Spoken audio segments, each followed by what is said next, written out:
ang hinihingi nilang porsyento ay hindi bababa sa 10% at umaabot pa sa 25% na naging kondisyon upang hindi maipit ang implementasyon ng kontrata.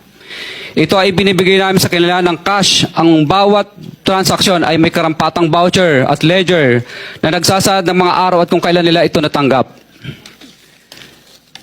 Ilan sa kanila ay sina Terence Calatrava, former Undersecretary of Office of the Presidential Assistant of the Visayas of the Philippines, Kong Roman Romulo of Pasig City, Kong Jojo Ang of Uswag Ilonggo Party List, Congressman Patrick Michael Vargas of Quezon City, Kong Juan Carlos Arjo Aitaide of Quezon City, Nicanor Nicky Briones of AGA Party List, Congressman Marcelino Marcy Teodoro of Marikina, Congressman Florida Robes of San Jose del Monte, Bulacan, Congressman Leandro Jesus Madroño of Romblon, Congressman Benjamin Benji Agarao Jr., Congressman Florencio Gabriel Bemnoel of Anwaray Party List, Kong Leo de Ode Tariela of Occidental Mindoro, Congressman Reynan Arrogancia of Quezon Province,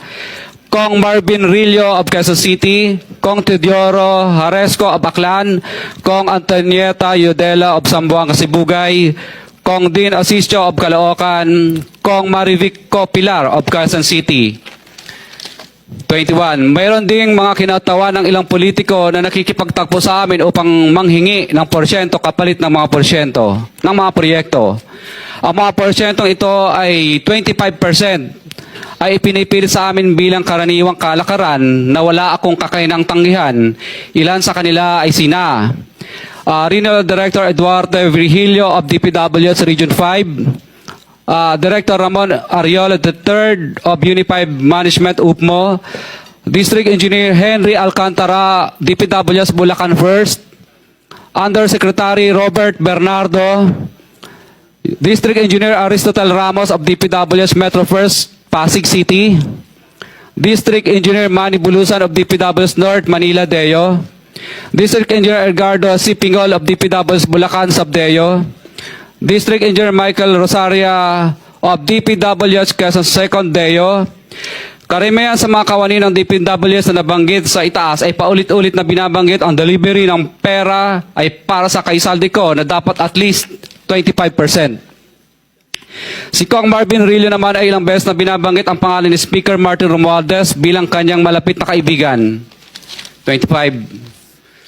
Sa tuwing umiinom kami sa Wine Story, sa BGC at sa Shangri-La Mall, sinasabi pa ni Kong Rillo na lahat ng kanyang request para sa pondo ay galing pa mismo sa unprogrammed funds at insertion na inaaprubahan ni Speaker. Ang tao ni Marvin Rillo na si Bogs Magalong ang pumupunta sa amin para kunin ang pera sa aming opisina o sa Wine Story. Si Kong Jojo Ang naman, lagi ring binabanggit sa lahat ng project sa kanya ay papondo ni Speaker at ni Saldico. Mataas ang hinihingi sa project, dagdag pa niya, hindi naman lahat ng pera ay para sa kanya, kundi para kay Speaker at kay Saldico. Sa lungsod ng Pasig naman, lumapit sa akin ang DPW's project engineer na si Angelita Garucha para kolektahin ang parte ni Kong Roman Romulo sa flood control projects noong 2022. Number 28. Pagdating ng 2025, si District Engineer Aristotle Ramos ang sumunod na nagpakilala na bagman ni Kong Roman Romulo kung saan 30% ang kanyang hiningi ay para kay Kong Roman Romulo. Sinabihan ko kay D.E. Ramos na masyado namang mataas, ngunit sinabi niya na walang magagawa dito dahil pondo ito galing sa unprogrammed funds at insertion galing sa taas. Sa ilang pagkakataon, ang mga politiko na personal na inabutan ng halaga ayon sa hiningi nilang porsyento mula sa proyekto. Ang pagbabayad na ito ay hindi naman kagustuhan kundi isang hakbang na ginawa namin dahil sa matinding panggigipit. Ilan sa kanila ay sina Kong Antonieta Yudela kasama ang kanyang asawa, Kong Marvin Rillo of Quezon City, Kong Nicky Briones of AGA Party List, Arturo N. Ataide, ama ni Kong Arjo Ataide, Kong Florencio Gabriel Bemnoel of Anwaray Party List, Kong Leandro Jesus Madroño of Romblon, Kong Benjamin Benji Agarao Jr. Bagamat naging matinding pagsubok ang kabawasan ng pondo na nakalaan sa proyekto, pilit at matapat naming sinusunod ang bawat espesifikasyon na nakasaad sa Program of Works na nakasaad sa proyekto ng DPWH. Nakakasiguro kami na nagawa namin ng maayos at matapat ang bahagi o phase ng proyekto na na-award sa amin.